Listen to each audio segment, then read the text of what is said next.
Hello, hockey fans, and welcome as we continue our series looking at the great career of the Finnish Flash, Teemu Selanne. This is part 3, if you haven't checked out parts 1 and 2, which chronicles his somewhat short yet unforgettable stay in Winnipeg. As a member of the Jets, the links are in the description. But to recap from part 2, Selanne had overcome a severe Achilles tendon injury during his second season and was playing pretty well. But he was finally returning to full form in the 1995-96 season, as the Jets were in their very last season in Winnipeg before the move to Phoenix. On February 7, 1996, where we left off, they traded Selanne to the Mighty Ducks of Anaheim. The move angered Jets fans who were mad enough about their team about to move house, and Selanne himself was devastated by the deal. But be that as it may, he's a born competitor, and he'll adjust as best he can. But before we start this new chapter in Selanne's career, it's time for a brief backstory. And indeed, this backstory isn't really long, as the Mighty Ducks of Anaheim have only been in the league since 1993. But the inspiration for the team came from a film made from Walt Disney Pictures, The Mighty Ducks, which was about a lawyer, played by Emilio Estevez, sentenced to community service to coach a misfit hockey team they didn't even have a name. The team name became the Ducks, and indeed, around the same time the movie hit, Disney was awarded a hockey team, and thus the name was born. They debuted in the 1993-94 season, finished 33-46-5 for 71 points. Not at all bad for an expansion team, led by Coach Ron Wilson and General Manager Jack Ferreira. They were both working hard to build something very formidable. A large reason for their success was goaltender Guy Hebert. But there was the guy they were banking on making this team into something special. And that was a native of North Vancouver, Paul Kariya. He dominated the NCAA with the Maine Black Panthers, and in 1993, the first draft pick for the Ducks, he was taken 4th overall. He then became an Olympian, where he won a silver medal for Team Canada in 1994, their first medal since 1968, and their first silver since 1960. He then won a gold for Canada at the 1994 World Ice Hockey Championships, their first gold at the tournament since 1961, so he's already starting to make history. He joined the Ducks for the lockout-shortened season in 1995, and he looked sharp. He was a finalist for the Calder Trophy, but the Ducks finished dead last in the West, a bit of a setback. Kariya, however, in this 1995-96 season was having an epic sophomore campaign. As of the trade, he had 64 points in 53 games. Selanne would not join the Ducks, however, for their February 7th game, the same day as the trade, as they were hosting the Toronto Maple Leafs, a game they would lose. The team was now 18-30-5 for 41 points, sitting in 11th, and tied in total points for 12th place Dallas. And they were just one back of 10th place Edmonton, and 5 points back of a playoff spot held by the Winnipeg Jets. The playoffs aren't impossible, but it's looking like a pipe dream at this point. The Ducks acquired Selanne to add quickness and finesse to their top line and complement Kariya's skills. Now, centers often change, but usually Steve Ruchin was the guy up front on top. He is a talented player to center Kariya, and usually creating space and a good check and the occasional setup to help him thrive. But he wasn't a high-scoring forward, and that's where Selanne's role comes in, on Kariya's opposite wing. On the Ducks, they were, hard-working forwards such as Joe and Dave Sacco, Gary Volk, Sean Van Allen. Their defense consisted of Bobby Dallas, Jason York, and they had just acquired Selanne's former teammate, Freddie Olson. And in net, the highly talented Guy Hebert. There are ingredients here that work, and perhaps Selanne can help bring it all together. And indeed, our hero made his debut for the Ducks as they began a 5-game road trip, starting with the lowly New York Islanders on February 10th, 1996. The Isles have been in the dumps for quite a bit now, but still had talent such as Ziggy Palffy and Matthew Schneider. The second period was getting underway, and the Ducks trailed 1-0, and then 47 seconds into the period, Dallas clears the puck up to Ruchin, and Selanne scores his first goal as a Duck, at 148th of his career, and 25th of the season. And it ties the game for the Ducks, but they would ultimately lose the game 4-3, but at least Selanne is off to a good start. Next up, it was the defending Cup champion Devils in New Jersey, who have picked things up quite a bit after a rough start, but the Ducks have their number on this night. Selanne sets up David Sacco on the power play and scores an empty netter, 2.9. He's fitting in quite well early on.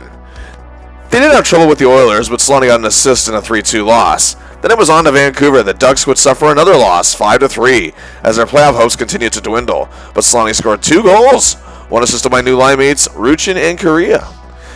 The final game of the road trip, he reunited with Freddie Olson in a big way, setting him up for a power play marker that tied the game, leading to an overtime win over the Kings in Los Angeles. 4 goals, 3 assists, 7 points in his first 5 games as a Duck. Finally, Selanne was able to make his debut at Arrowhead Pond on February 21st, 1996. He received a tremendous reception from the crowd, welcoming him to his new home in a game against the Boston Bruins. Just 39 seconds into the game, Selanne goes in on goal. He has Kariya on the other side, and he sets him up. The place erupts in joy, and the Ducks fans just got a brief sneak preview of the magic that was about to come. They would go on to win the game 4-3.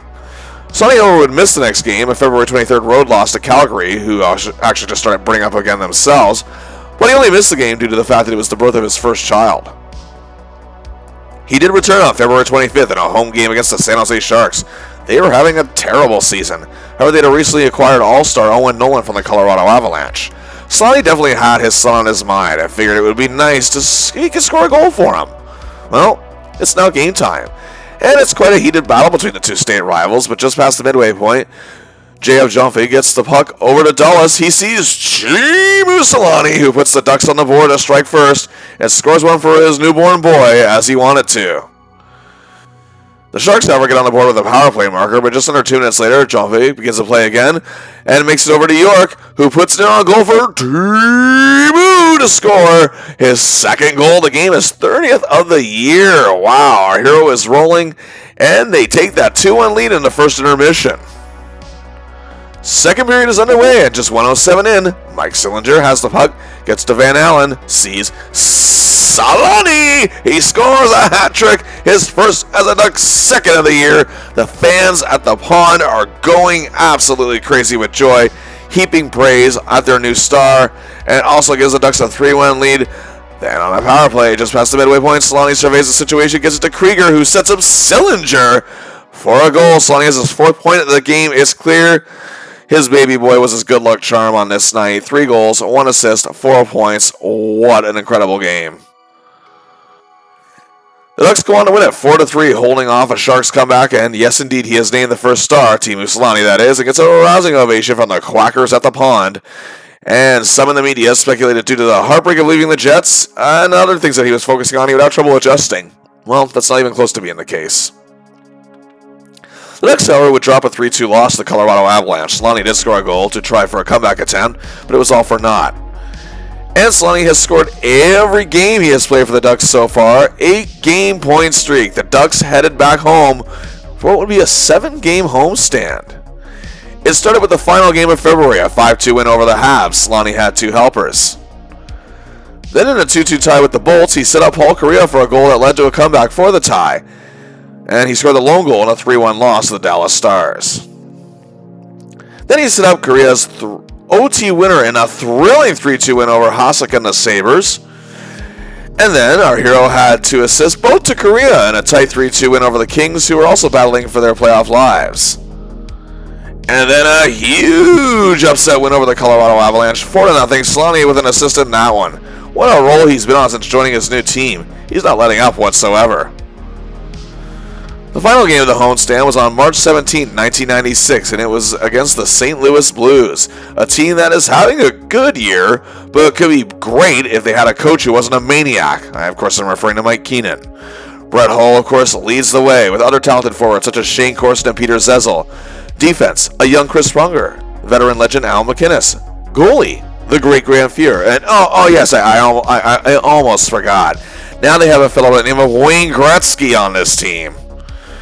Well, Selanne looked up to 3 hockey players above all growing up. Jari Kurri, of course, which I mentioned a few times, Habs icon Guy Lafleur, and Wayne Gretzky. But it is now game time. Both teams have chances early on, but the Ducks go on. Ruchin has it. Over the wing to Kariya. He sees Selanne at the net and puts it in there, and he scores. Teemu Selanne gets the goal, 7:43 in, and his point streak has hit 15 games. That's the second time this season, one with each team. That is utterly insane. Late in the period, the Ducks find themselves on another power play. Kariya now has it. Back to the blue line to Olsson. He sees his man, and it's Teemu! His second goal of the game, his 35th of the year. The Ducks now lead at 2-0. The pond is overflowing with joy, but the Ducks carry that 2-0 lead into intermission. And then led 3-1 after 2, and then just 33 seconds into the next period, York clears the puck to Kariya, going in on goal with Selanne. He he scores yet another hat trick for our hero, his third of the year, and already the 10th of his career. What a truly epic night for Teemu Selanne. The Ducks lead it 4-1. And they go on to win it 5-1. A huge win, and indeed, Selanne is getting the first star once again to another rousing ovation from the swimmers in the pond. Paul Kariya assisted on all three of Selanne's goals and was named second star, and goaltender Guy, who made 35 saves, was named third star.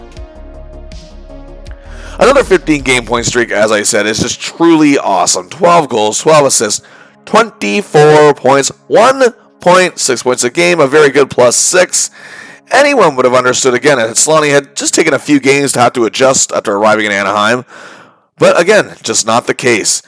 And the team themselves is responding. In the 15 games Selanne has played, they've gone 9-5-1. Now, of course, that's not counting the loss against Calgary, but still. Look at this! From 11th to 9th place, just 3 points out of the final playoff position, still held by Selanne's former team, the Jets.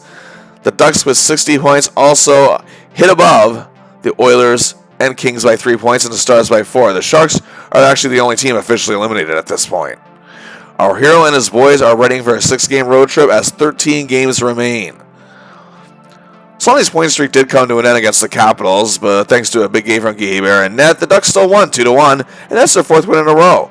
Selanne then had 3 assists in a monster 6-1 win over the Blues. So his luck against them continues, giving his team 5 wins in a row.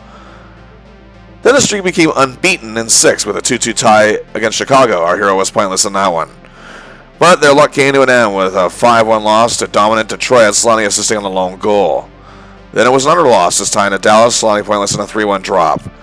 But then they make their way back to the coast with a 4-2 win in San Jose over the Sharks. Selanne with a goal in that one. The Ducks went 3-2-1 on the road trip, pretty respectable. Selanne had a goal and 4 assists and 5 points. The Ducks still remain in 9th, but are now 4 points out of a playoff spot behind the Jets with 7 games to go. Obviously anything can happen, but the Jets still have 6 games to go.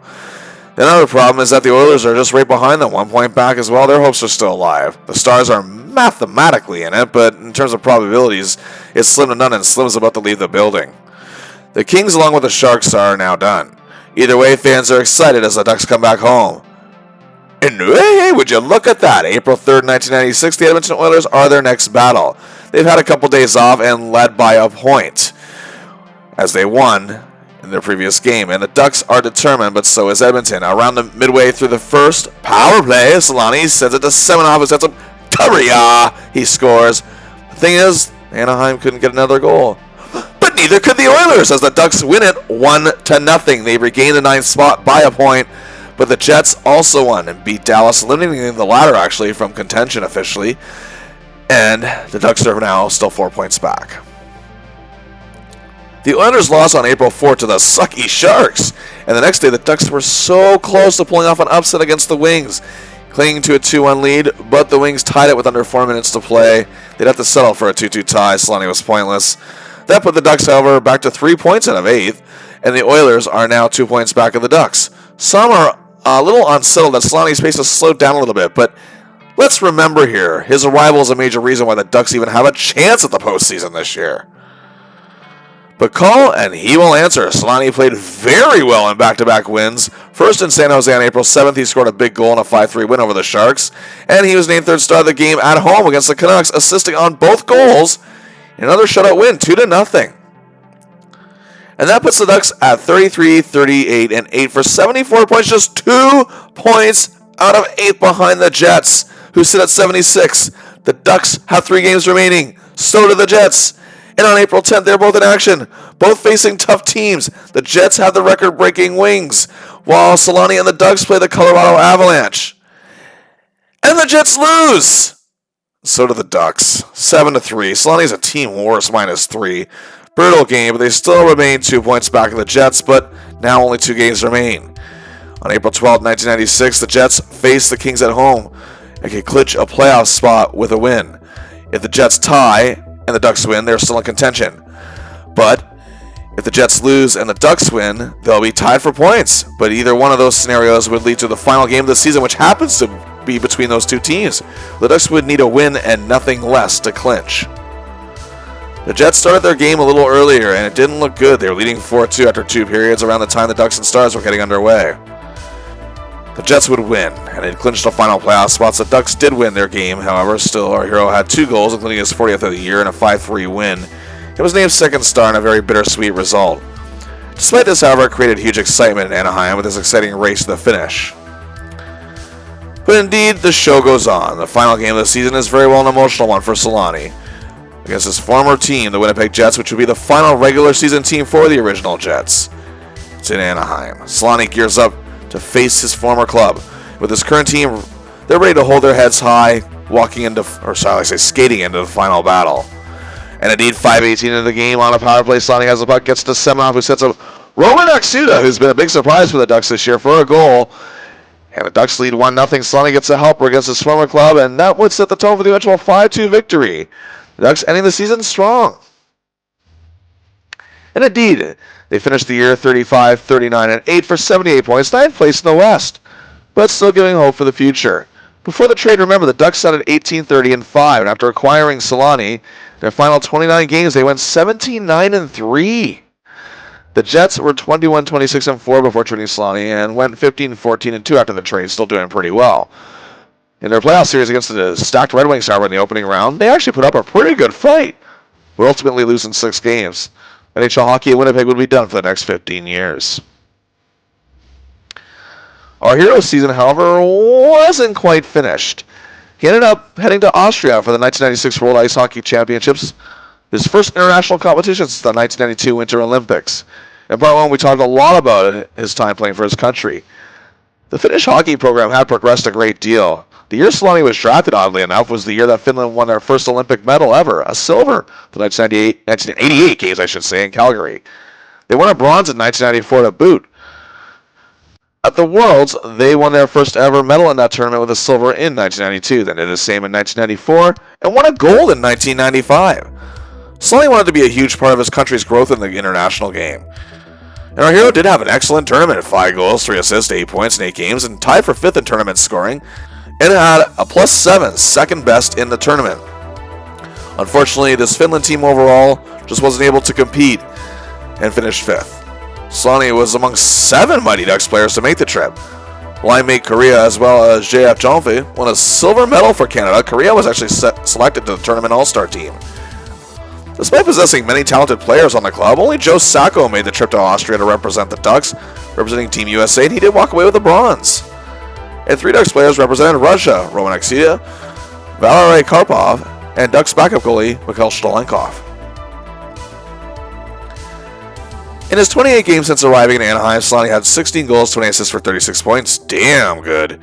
And my oh my, he thinks the Ducks are onto something here if you look at this graphic. Selanne instantly clicked with Paul Kariya. As a superstar left winger, assisted on half of Selanne's goals with the Ducks this year, 8. And speaking of 8, that's what Selanne gave back to Kariya, assisting him on goals. And yes, they also collaborated with 4 assists, teaming up for 16 different goals in 28 games. That's insane. Also tied for assist collaborations with Kariya is Fredrik Olsson, his former teammate on the Jets, with 4. He and Selanne had a very good chemistry in our hero's rookie year, and they seem to be clicking like they never left once again. However, an interesting stat is how Paul Kariya's fortunes got even better as the season progressed. Again, he was already having an excellent breakout year before the trade, in which he played 53 games, as I mentioned earlier, had 29 goals, 35 assists, and 64 points, 1.2 points a game at that point. Excellent numbers. On pace for around 98 points if he plays the full 82. He was also a +6.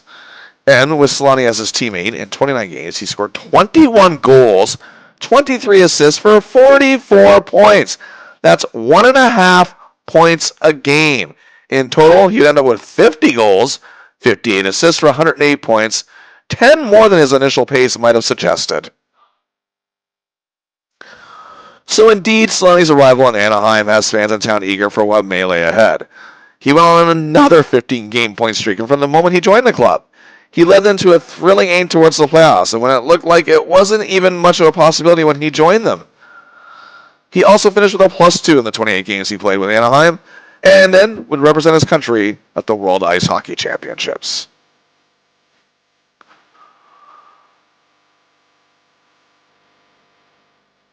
In total, Teemu Selanne scored 40 goals, 68 assists for 108 points in 79 games. his second 100-point season and first since his rookie year. He was tied for 7th in league scoring with teammate Paul Kariya. Also, this is his first top 10 scoring year since his rookie season. His 68 assists was a career high and finished 9th in helpers in the league. Selanne's 30 even-strength goals was tied for 8th best, along with the magnificent one himself, Mario Lemieux. Also, the first time since his rookie year, he reached the top 10 in this category. And Selanne, for the first time in his career, reaches the top 10 in power play goals on ice, where it was 70, 6th best in the league. The Jets had the 7th best power play. The Ducks, however, were pretty bad in that regard. They actually had the 2nd worst. But thanks to Selanne, they were actually showing improvement by the end of the season. And for the second time in his career, made the top 10 in offensive point shares, finishing 8th with a 9.8 rating, while former teammate Keith Tkachuk was just ahead of him in 7th, and current teammate Paul Kariya was in 6th. And now to awards. Indeed, Selanne was a finalist for the Lady Byng Trophy. He came in 3rd, but it was a very tight race. He actually garnered 200 votes. Adam Oates was just ahead of him in 2nd with 222, but the winner was, teammate Paul Kariya with 255. This is Selanne's first time being a finalist for the award, getting votes twice prior. And for the first time since his rookie year, he got votes for the Hart Trophy as league MVP, garnering 2, finishing 21st in voting. Well, despite the crazy drama of the season, Selanne had his best season since his rookie year. He was truly at 120% again to silence any doubters. Top 10 in 6 categories, adding his 3 hat tricks, which were also among the best in the league. He played in his 3rd straight All-Star game, a finalist for the Byng, votes for the Hart, finishing the season overall +5, playing in 79 games, only missing 1. Now keep in mind, at the time of the trade, the Ducks have played more games than the Jets. And 2 15-game point streaks. One with each team. The future is bright for the Finnish Flash, and the future looks pretty bright for the Mighty Ducks of Anaheim as we prepare for his first full season as a Duck. Before the beginning of the 1996-97 season, Selanne again answered the call of his native land of Finland. As the 1996 World Cup of Hockey was set to take place, the tournament was the successor to the Canada Cup, which Selanne played in back in 1991. And yes, you're reading this graphic right. Jari Kurri, Selanne's idol, is now a member of the Mighty Ducks of Anaheim. During last season, after 5 seasons with the LA Kings, he was traded to the Rangers for the playoffs and became a free agent in the offseason, signing with Anaheim. Also, Selanne's former teammate in the Jets, Teppo Numminen, was also part of this club. Finland, however, didn't fare well. Despite coming in 2nd in the European Pool Division during the round robin, they were crushed 5-0 by Russia in the knockout round. However, our hero still had 3 goals, 2 assists for 5 points in 4 games. The Ducks overall didn't have really too many representatives, just 4. Both their goalies were selected. Guy Hebert played for Team USA, who won the tournament. He played 1 game, but he did win it. Mikhail Shtalenkov, who was the backup for Team Russia, didn't play a single game. Oddly enough, it was actually Selanne's Jets' former teammate, Nikolai Habibulin, who was their starter. And some of you may not remember, but Paul Kariya actually was initially selected to play in this tournament for Canada, but was injured and could not play. Well, Teemu Selanne is now entering his 5th season at the age of 26, and he's in the prime of his career. He showed just how quick he's gelling with Kariya and the rest of the club, and he knows he's key to their future. Selanne is also named alternate captain, which he would be on and off during his time in Winnipeg, but this is now a permanent role. Playing alongside his idol, no doubt, it has to be a thrill. Oddsmakers are saying the Ducks have a slight shot at the playoffs, but some feel the team lacks any real depth, and they're just going to be relying on Selanne and Kariya to basically do everything. Also, the game itself is changing, as we are now pretty much in the midst of the neutral zone, trap, or dead puck era of hockey. Top scorers up and down will definitely be affected by this, and it makes you wonder how number 8 will fare. Well, either way, the 1996-97 season is ready to commence, and we begin with a 5-game road trip. And the Ducks open the season on Hockey Night in Canada on October 5th, 1996, against the Toronto Maple Leafs at Maple Leaf Gardens. The Leafs do bolster some strong talent, such as future Hall of Famers center Doug Gilmour and defenseman Larry Murphy. Also, the ever-immensely popular Wendell Clark, along with Kirk Muller up front. Dave Ellett is also on defense, and all-star Felix Potvins in net. However, the Leafs, after 2 first-round playoff exits in a row, have become a big question mark. Also, the Ducks will be without Paul Kariya for the next several games. But indeed, on a power play, 5:07 into the game, Olsen takes control, gets it to Selanne, who sees Jari Kurri. Wow, what a moment for our hero as he sets up his hero for the opening goal of the season. They have been teammates in Finland for international tournaments and, of course, during 1994 in Ukara, but this is the first time they worked together in the NHL, not counting All-Star games. But, well, this would be as good as it gets. The Ducks would lose 4-1. 2 days later, they encountered Recchi, Turgeon, Domfus, and a question mark of a Montreal Canadiens club. Just past the halfway point of the period, Selanne set up Olsen on a power play, and then 53 seconds later, he and Freddie set up Yari for a goal on the extra man advantage to give the Ducks a 2-0 lead. With the game tied 3-3 in the second, Selanne scored his first goal of the year, and the Ducks took a 4-3 lead, but would ultimately have to settle for a 6-6 tie. Still a goal, 2 assists, 3 points, and second star of the game.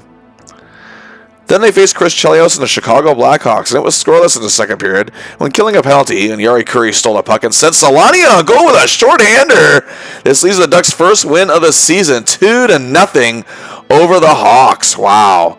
Selanne was named second star of that one as well. And the team traveled to Denver to face the Colorado Avalanche, who were the defending Stanley Cup champions. They were led, of course, by superstars Joe Sakic and Peter Forsberg up front, as well as Mike Ricci and Scott Young. On defense, they were led by Uwe Krupp, Alexei Gustafsson, and all-star Sandy Sozelinch, and in net, the great Patrick Roy. It's game time. The Ducks are pressing early on, and their persistence pays off. Selanne begins to rush up to Kurri, who sees Ted Drury, and the Flashes of Finland set up a goal together, and it's 1-0 Ducks to begin the proceedings 4:16 into the game.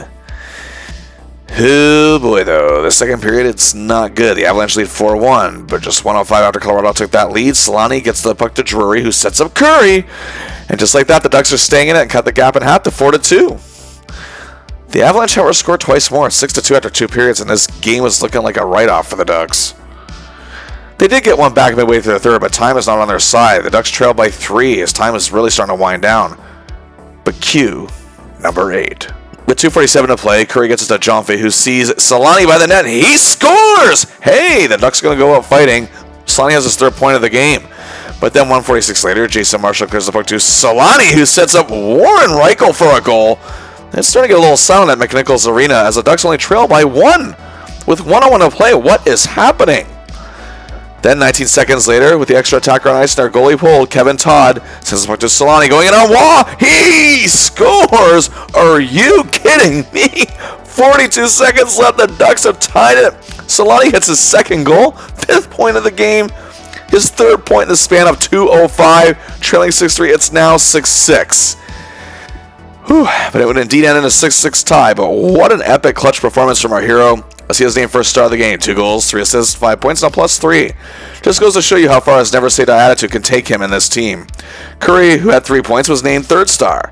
And I tell you, if the Ducks won this game, it would likely be referred to as the miracle in Denver today. But a huge 10 points in 4 games to start the season. The road trip came to an end as Selanne came face-to-face with his former team, just now in a new city and a new name, the Phoenix Coyotes. He was pointless in a -2 in the loss. The Ducks, however, go 1-2-2 on this road trip to begin the year, but Selanne had 4 goals, 6 assists for 10 points, and a +1 to start off. The Ducks are just a complete disaster to start the season, and Selanne is suffering badly because of it. After the tie with Colorado, the loss to Phoenix would begin 8 straight losses, giving an overall streak of being winless in 9. Selanne only had 2 goals and an assist in those losses, and it was a horrendous -11.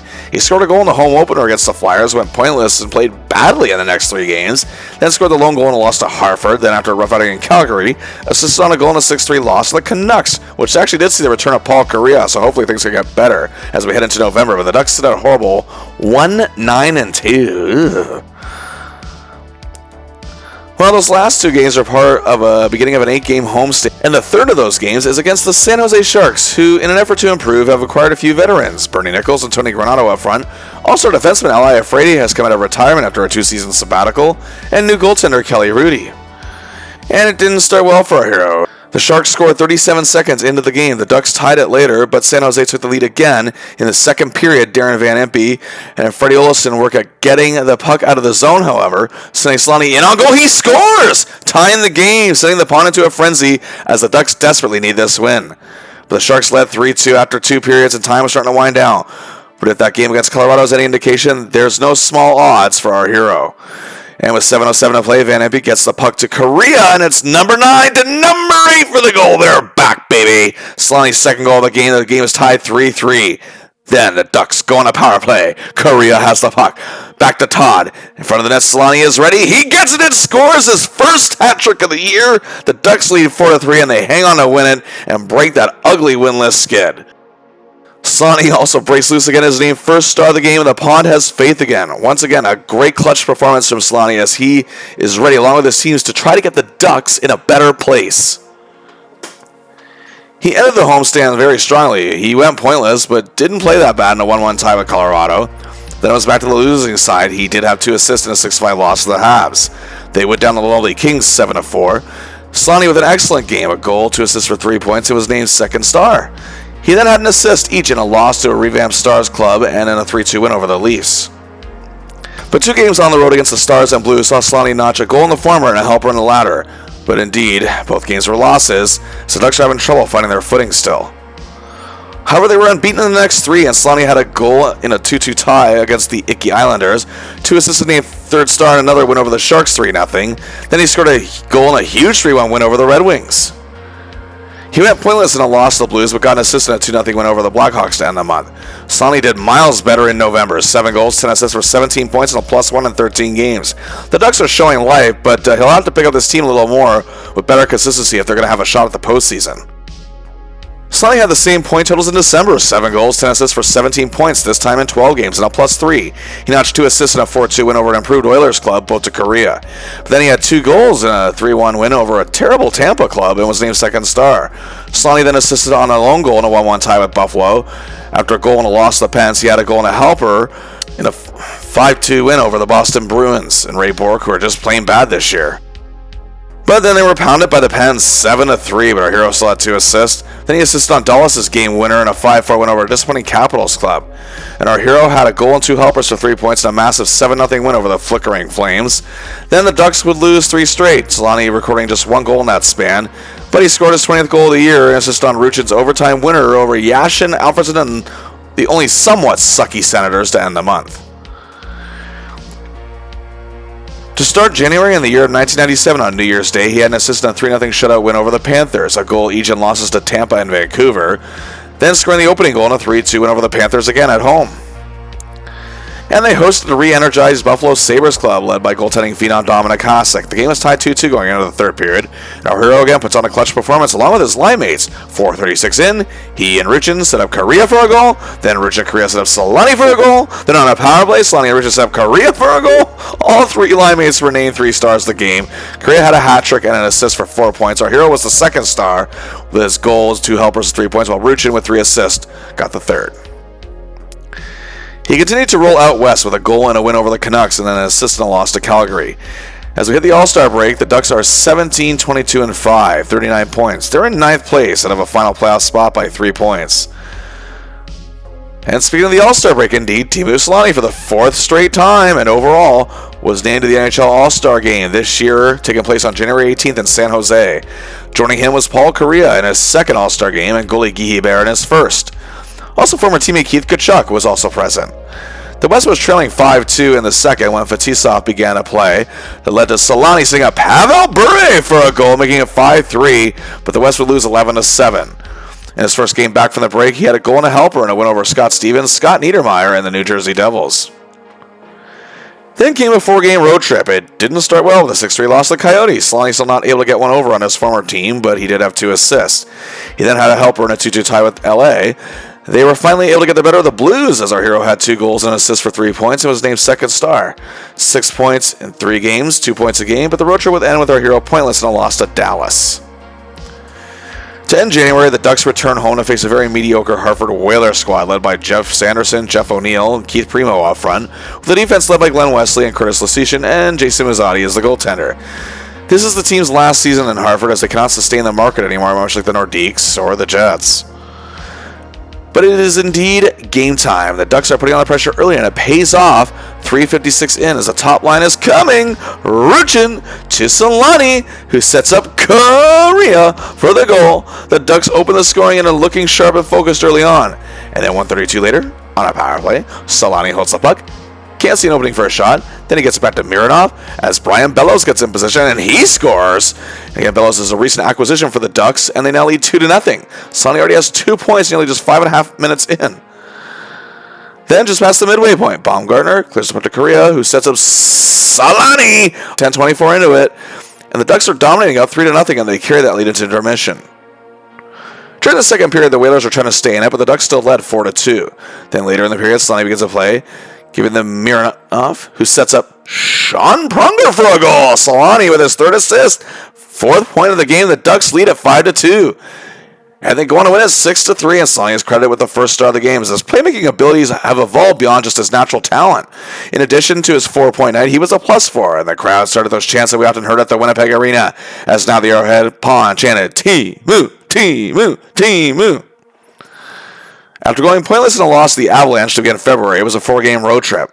He was pointless in a loss to the Islanders. He was in on both goals in a 4-2 loss to the Leafs. He had a goal and an assist. Then he scored the overtime winner in a 2-1 triumph over the Edmonton Oilers, named third star of that game.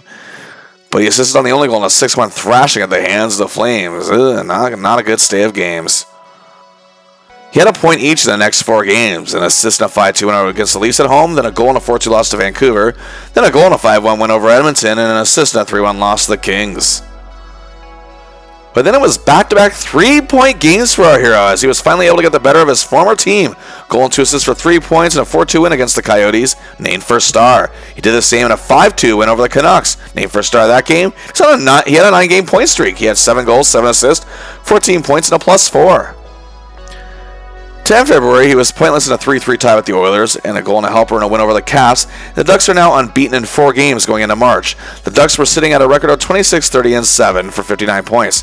Not a great record, but it means they're in 7th place in the West, just ahead of 8th place Flames, with the same point total but 1 more loss. The Hawks are also in the thick of it in 9th place with 59 points, but have less wins. The Canucks are still in it even at 10th place. They just only have 58 points, just a point back. And that 4-game unbeaten streak turned into a 12-game unbeaten streak, the largest in Ducks history at that point. He went pointless to begin March, however, in a 1-1 tie with Detroit. He did have 2 goals and was named second star in a 4-1 win against the Ottawa Senators. Then they hosted Mark Messier, Brian Leetch, and Wayne Gretzky and the New York Rangers. Sonny had 2 goals and a helper for 3 points in a big 5-2 win, named first star. It's also his 40th and 41st goal of the year, his second straight year of 40 goals, and his second best mark of his career. He came up in the clutch again, scoring a goal with 3:18 to play to tie Colorado 2-2 and garnering the point. Then it was a huge victory over the Wings, Selanne getting a goal as they win 2-1. He then notched an assist in a 4-4 tie at the Blues. He was pointless in a 2-2 tie with Calgary, but then dominated the Kings 6-2. He had 2 goals and a helper, 3 points, and first star honors. The Ducks in the span went 7-0-5. Selanne had 11 goals, 8 assists for 19 points. It was a massive +12. The streak, however, came to an end in a tight 4-3 loss to Colorado. Selanne had a goal. Then on March 23rd game against the Edmonton Oilers, Selanne had a goal and a helper and was actually named third star in the 4-1 win. However, he suffered a bit of a muscle injury, which no doubt caused Ducks fans to gasp. Thankfully, however, he only missed 4 games. They would lose the first 2, but win the next 2. Selanne returned on April 1st, 1997, but he was no fool, as he showed no signs of slowing down, notching 2 assists in a 3-3 tie with Chicago. He then had a goal and 2 assists for 3 points in a 5-5 tie with the Sharks. Then on April 4th, 1997, they hosted the Dallas Stars, who were in the midst of their best season in franchise history. They were led by superstars up front such as Mike Modano, Pat Verbeek, Joe Nieuwendyk, and Yuri Lettinen. A stacked defense, Sergei Zubov, Darian Hatcher, Daryl Sador, and seasoned veteran Greg Ludwig. In goal, they had the tandem of Andy Moog and Artur Serbe, the latter getting the start in this one. Well, it's game time, and both teams are actually playing pretty tight defensively, as our hero's not getting too many chances on goal. But as the first period is starting to wind down a bit, Selanne finds an open Steve Ruchin with 4:46 remaining in the frame, giving the Ducks a 1-0 lead, holding it until intermission. The game was still pretty tightly knit in the second period, as both teams again playing very focused. But just past the midway point, a loose puck hits Selanne's stick. Big mistake, Dallas! He goes in on goal. Irbe is shaking through his caged mask, and Selanne scores, and the Ducks are up 2-0. His second point of the game, a trademark highlight reel play from number 8. But the Stars came back to tie in the second period. The second period is also starting to wind down, but cue the RPM line, as they are now called. Selanne to Ruchin to Kariya with 9 seconds left in the period, giving the Ducks a 3-2 lead. The Pond is getting crazy as they went into the third period with this lead and held on to it till the very end. And indeed, they win at 3-2. The Pond gives a rousing ovation to Teemu Selanne when he is named first star in this huge 3-2 win over the Stars. But some of you are wondering, how is this such a big win? I mean, yeah, it was against a great team. That's very big. However, that means the Mighty Ducks of Anaheim are going to the playoffs for the first time in their history. Indeed, a huge part of history that our hero was a major part of once again. So he has given this team the lift it needed. He truly was the missing piece. There were still 2 games left to play, and Selanne actually reached a milestone in a 4-1 win over the Kings. He scored an empty netter assisted by Kariya, and Kariya with 37 seconds remaining. It was his 50th of the year, his second time reaching that milestone. The first, of course, was his historic rookie season in 1992-93. At the end of the season, he had a goal and a helper and a win over the Sharks. The Ducks finished 36, 33, and 13 for 85 points, finishing 4th overall in the Western Conference.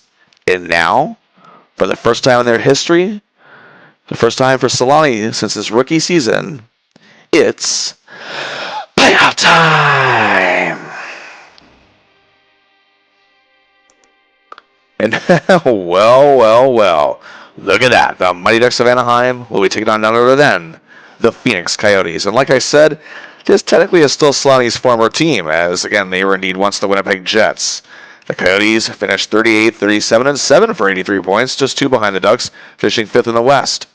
The John Paddock era, however, ended in December as he was dropped as general manager in favor of Bobby Smith. He, along with head coach Don Hay, were hoping to give the hockey fans of the desert a formidable team. And they had a decent year. Much like in Winnipeg in recent years, however, their power play was among the best in the league, ranked 4th. That could be key against the Ducks' penalty kill, which is pretty weak. And Phoenix's penalty kill itself was 5th, so they're tip-top on special teams.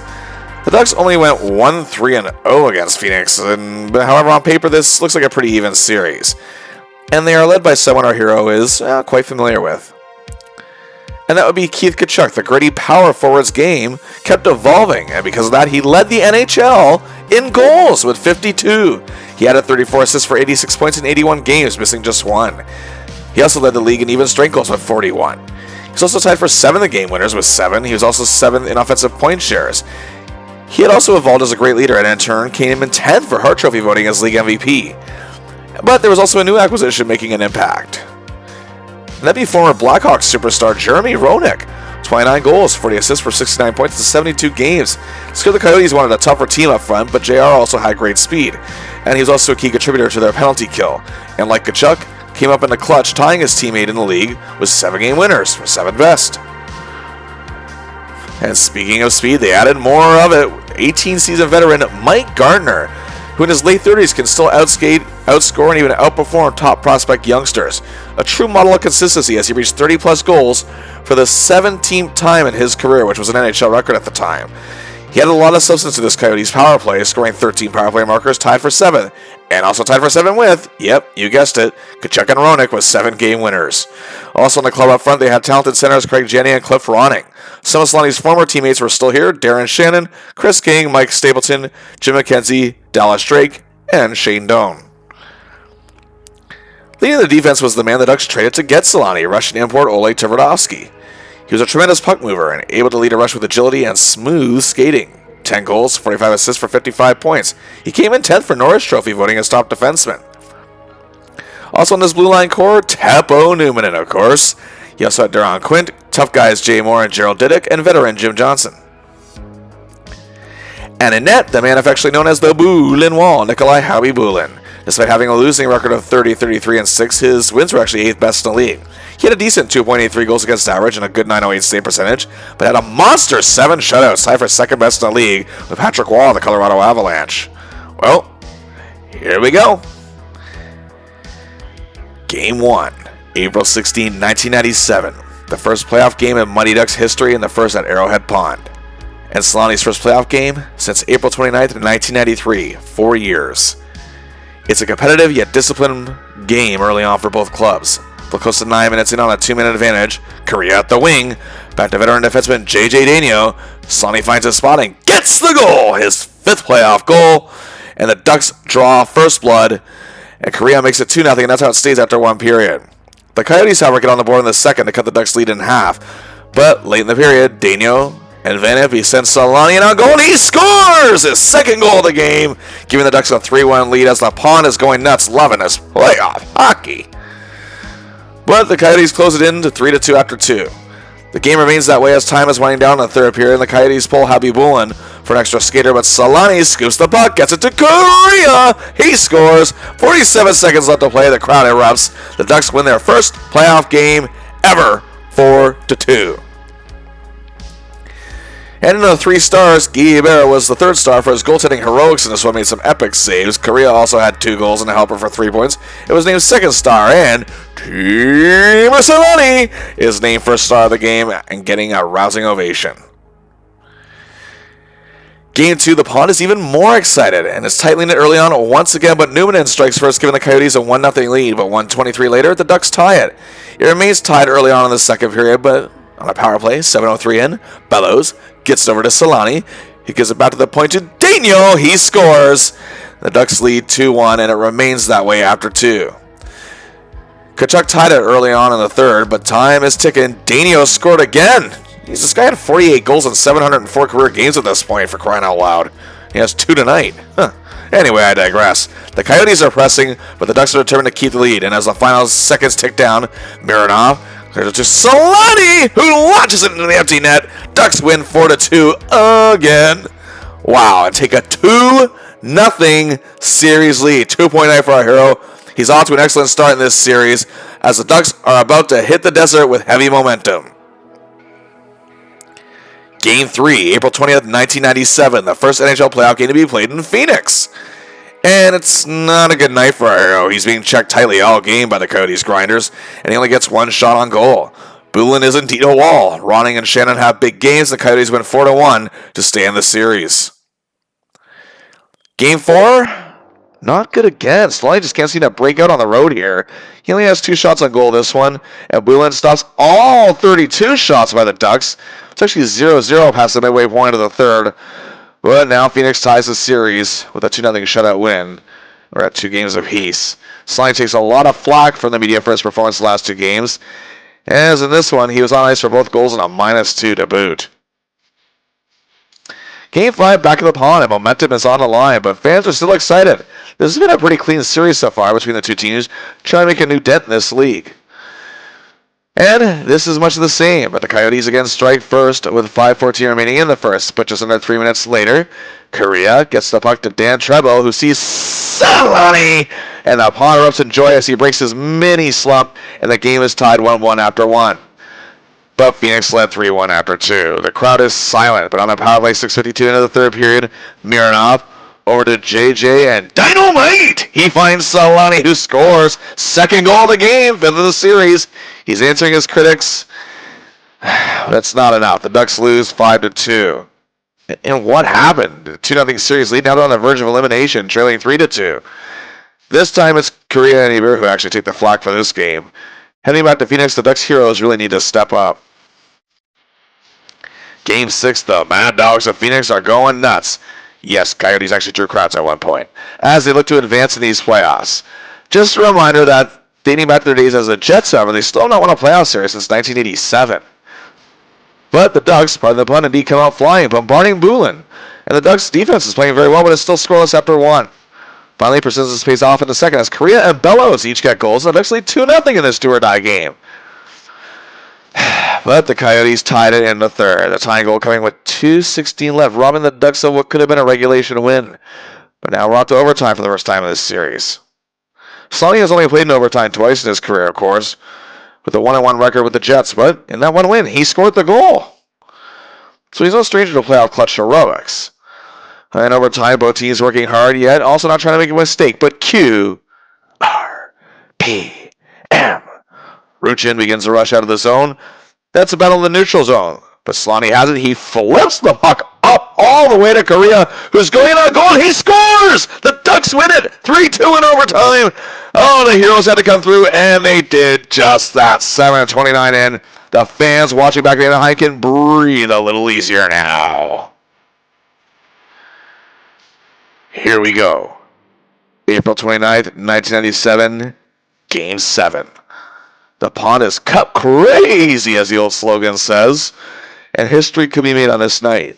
The Ducks led 1-0 after 1, thanks to Karpa, and Hebert is playing the game of his life, as Richard and Sacco make it 3-0 after 2. The Ducks are 20 minutes away from their first playoff series win. The Ducks play it smart, but Abear comes up big when he has to. Our hero is being checked and covered thoroughly, but the Coyotes didn't expect the role players to come through in this one. 5 minutes remain. It's still 3-0. The pond is cheering louder and louder as time counts down. 1 minute to play. 1 minute. Number 8. Teemu Selanne is approaching his first playoff series win of his career as well. 30 seconds. Fly. Ducks fly.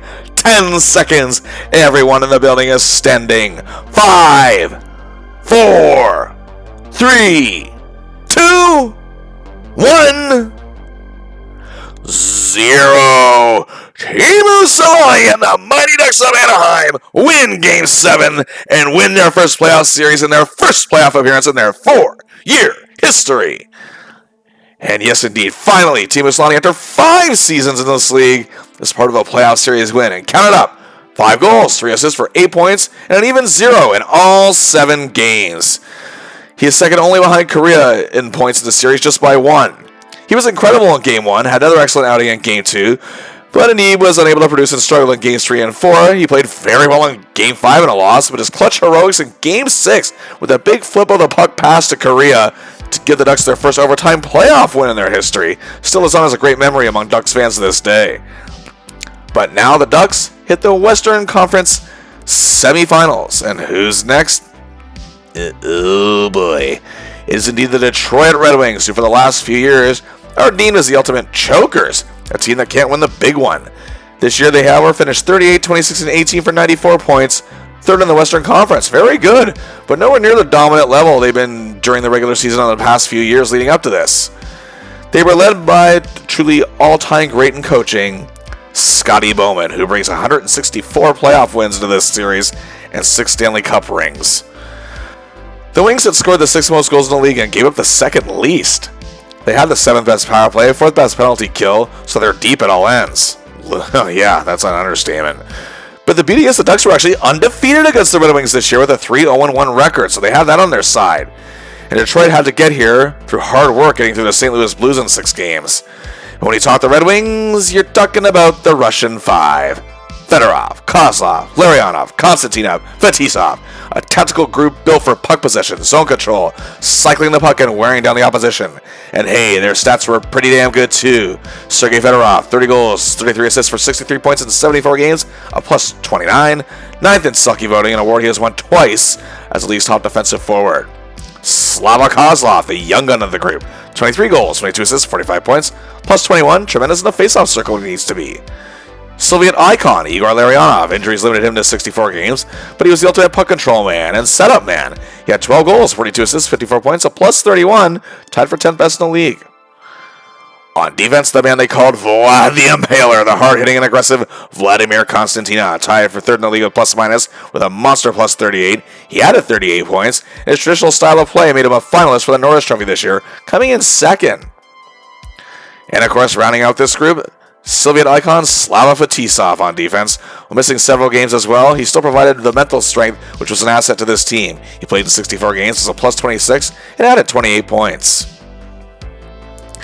But as you all know, it gets even deeper with this squad. The man who has been the Red Wings poster boy and franchise player for 14 years and captain for 11 of them, Steve Yzerman. He has already had a Hall of Fame career, but he's still looking for his first Stanley Cup. 22 goals, 63 assists, 85 points in 81 games, missing just 1, and a plus 22. He got some votes for the Selke, coming in 16th. And the man who perhaps is one of the missing pieces of this overall amazing puzzle, Brendan Shanahan, acquired just a couple games into this season from Hartford where he was very unhappy. He made an immediate impact. In total, he scored 47 goals, 41 assists for 88 points in 81 games. All but 2 of those games are with Detroit. He was 10th in the league scoring. His plus 32 is 9th best in the league. His 20 power play goals were tied for best in the league. He's also excellent in the penalty kill. 7 game winners tied him for 7th. His 3 hat tricks were tied for most in the league. Tied for 9th for total goals on ice for, tied for 7th in power play goals on ice for with Steve Yzerman. And 9th in offensive point shares. And despite all that, he only got 1 damn vote for the Hart Trophy. Yeah, also on his forward core, you have the infamous grinder line of Draper, McCarty, and Maltby, who can cause headaches for our hero as well as Kariya. Also veteran all-star Thomas Sandstrom, Martin Lapointe, and popular fan favorite Joey Kocur. Oh man, and this defense just gets even greater. Nicholas Lidstrom had barely scratched the surface of what he would be able to do in his legendary career, as he's just in his 6th season here. But he was still an excellent 15 goals, 42 assists for 57 points and a plus 11, and came in 6th in Norris Trophy voting, and also added 16 votes for the Lady Byng. And another piece of the puzzle the Red Wings added? 17-year veteran all-star Larry Murphy, who's being paired with Lidstrom quite often, and brings Stanley Cup experience with him as he has 2 rings. And since joining the Wings at the trade deadline from Toronto, in 12 games he had 2 goals, 4 assists for 6 points and a plus 2, and he was excellent in the series against the Blues. Also on this defense, he had Aaron Ward and veteran Bob Rouse. In net, the Red Wings had a tough decision. Do they go with the playoff experienced veteran, or do they go with the young all-star and Chris Osgood? And indeed, they go with the former rather than the latter in Mike Vernon. Vernon has played in 3 Stanley Cup finals, winning a ring in 1989 with the Calgary Flames. During the regular season, he was 13, 11, and 8. He had a 2.43 goals against average, which is actually 9th best in the league. His .899 save percentage, well, not terrible, is also far from great. He also had no shutouts, but in the series against the Blues, he had a .917 save percentage. The Ducks, however, are going to go all in with everything they have against this tough team. Here we go. Game 1. Joe Louis Arena in Detroit. Selanne is remaining focused through the insanity and excitement among the fans in Hockey Town. And the Ducks actually led 1-0 after 2 periods, and Izzy Bear is playing great. The Wings tie in the 3rd, and we're off to overtime. But Martin Lapointe sticks a dagger in about a minute in, and the Ducks lose. Selanne does not play overly well here. Game 2, still in Detroit, and the Ducks are trailing 2-1 as the 3rd period is winding down. Looks like we're going to go down 2-0. Our hero is having trouble breaking through, but with 3:07 left in the period, Marinov gets to Ruchin, who finds Selanne for the goal, tying the game. We're off to overtime again, but the goaltenders aren't letting up as 1 overtime becomes 2, and 2 becomes 3, and 1:31 into triple OT. After Danio takes a dumb penalty, the Red Wings win it again on a power play. They take a 2-0 series lead as the Ducks are going to have to regroup heavily heading back home, and our heroes going to have to get it together. Game 3, the pond is still hype, and they still believe in their boys. Kariya scored a power play goal, and then 50 seconds later, still in the power play, Danio to Kariya to Selanne. He scores, and the Ducks lead 2-0. Detroit would get one back, and it's 2-1 Anaheim after 1. The Ducks also led 3-1, but the Wings tied at 3-3 and went on to win 5-3. The Ducks just can't get the wins. They're in almost every game here, and they're now on the verge of elimination and being swept. And our hero is not playing terrible, it's just the Wings have his number, it seems. He may not be playing overly stellar either, but at the same time, look at what he's up against. But he's no quitter, and neither are his teammates. Game 4, fans of the pond still want to hope their boys can do the improbable. It was a back and forth game as the Ducks weren't going out without a fight. And it was 2-2 after regulation. For the 3rd time in 4 games, we're off to overtime. Our hero gets some great chances, but he can't capitalize. 1 OT becomes 2, and 2nd OT is winding down, and Shanahan completes the sweep for the Red Wings. The Ducks season is over. Selanne only had 2 goals and nothing else in this series, and he was also a -3. He wasn't really stellar, like I said, but nobody on the Ducks really did stand out in this one. And together, as a cohesive unit, they put up a fight in every game as best they could. The Wings just simply knew how to win better, and they were built for playoff hockey, as that would prove to be even further true as they went on to win their first Stanley Cup in 42 years. Either way, a memorable season for our hero and his team. And now we go back to his amazing regular season, his first full season with the Mighty Ducks of Anaheim. He scored 51 goals, 58 assists for 109 points in 78 games, missing 4. One of the best seasons of his career, and oh, big shock, Paul Kariya was his go-to guy again. But it was actually the entire RPM line that deserves credit here, as Ruchin does not get as much credit as he deserves. But be that as it may, number 8 and 9 were always ready to shine and just produce some pure magic out there. Kariya set Selanne up for 26 goals, meaning that's just above half of what he scored that year. And in turn, Selanne set up Kariya 25 times, meaning he set him up for all but 19 that Paul scored that year, his total being 44. They also teamed up for 11 assists together, meaning they produced 62 different goals together. That's utterly nuts for this era. Ruchin, however, was key on this line as well. He set up Selanne 21 times, and the two also teamed up for 11 assists, and in total produced 41 different goals. Not bad at all. The Ducks, however, did part way with Freddie Olesen, but Selanne clicked extremely well with new acquisition Dmitry Mironov on defense. Selanne was also making some magic with Jari Kurri in the first few games of the season, but his Heroes production stopped almost immediately, and he won't be back next year. Well, Teemu Selanne's 109 points was second best in the league in a new team record. This is the highest he has ever finished in the top 10 in scoring, just behind the magnificent one himself, Mario Lemieux. And they were the only two this year to reach 100 points. As you can see, that dead puck era is really taking shape. However, Kariya would have been the third to reach 100 points. His injuries caused him to miss 13 games, and he barely missed the century mark by just 1 point, but still finished third in the league scoring. And Selanne just barely missed out on his second goal-scoring title, with 51 coming in second in the league, and as I mentioned earlier, one behind former teammate Keith Tkachuk of the Coyotes. Either way, he's still showing he's adjusting well to this ever-changing game. Kariya was in ninth with 44. And also Selanne himself was ninth in assists this year, too. For the second straight year and third time in his career, he is in the top 10 in even strength goals, finishing third this time with 39. He was just one behind Flyer star John LeClaire in second, and two behind Tkachuk, who also led this category. Selanne's clutch play was on full display this year, as you've learned. That's why, for the first time in his career, it should be no surprise he's in the top 10 in game-winning goals. He had 8. And he was tied for 5th with Matt Sundin in the Toronto Maple Leafs, and teammate Paul Kariya led the category with 10. Also, for the first time in his career, he's in the top 10 for best shooting percentage. His 18.7 was 5th best in the league. It's a category sometimes you don't see too many superstars in, but he, Yager, and McGillney are definitely the exception this season. And yet another first for Selanne, 6th in the league in total goals on ice for, with 137, showing his impactful presence. And Kariya was just behind him in 7th with 133, and Mironov was tied for 8th in the league with 128. And lastly, for the second straight year and third time, he finishes in the top 10 in offensive point shares. Finished second with an 11.8, just 1 full point behind Mario Lemieux. Kariya sits at 5th with a 10.6. Now it's on to award season. Selanne was once again a finalist for the Lady Byng Trophy, this time coming in second as the first runner-up to Paul Kariya, who did dominate the voting, winning his second straight, but it was also Selanne's second straight year as a finalist. And this was also the closest he had ever become to being a Hart Trophy finalist for League MVP. He finished 5th with 70 votes, while Kariya was a finalist and actually the first runner-up. But our hero did not walk away empty-handed. As for the first time since his rookie year, he is named a first-team All-Star. No doubt well-earned, as he and Kariya both honored with this selection for the Ducks' historic season. And talk about a great lineup overall here. Well, it was a banner year for our hero, as the dead puck era doesn't seem to be killing his momentum all that much. Second best goal total of his career, second best point total of his career. He also finished second in both those categories. The top 10 in total of 8.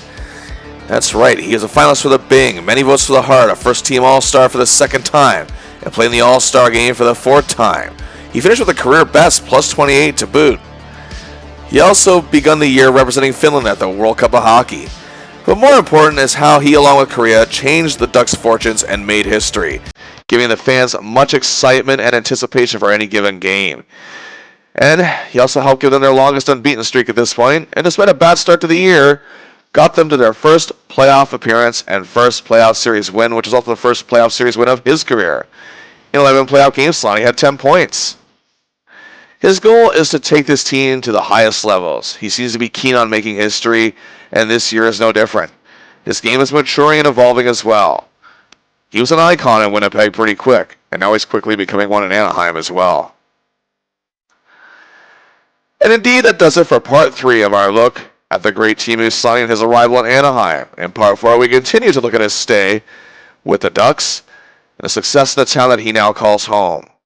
And already big news ahead for the 1997-98 season, as it was announced that NHL players are now eligible to play in the Winter Olympic Games, meaning our hero for the first time since 1992 will return. Until next time, like and share the video, subscribe to the channel, and I'll see ya!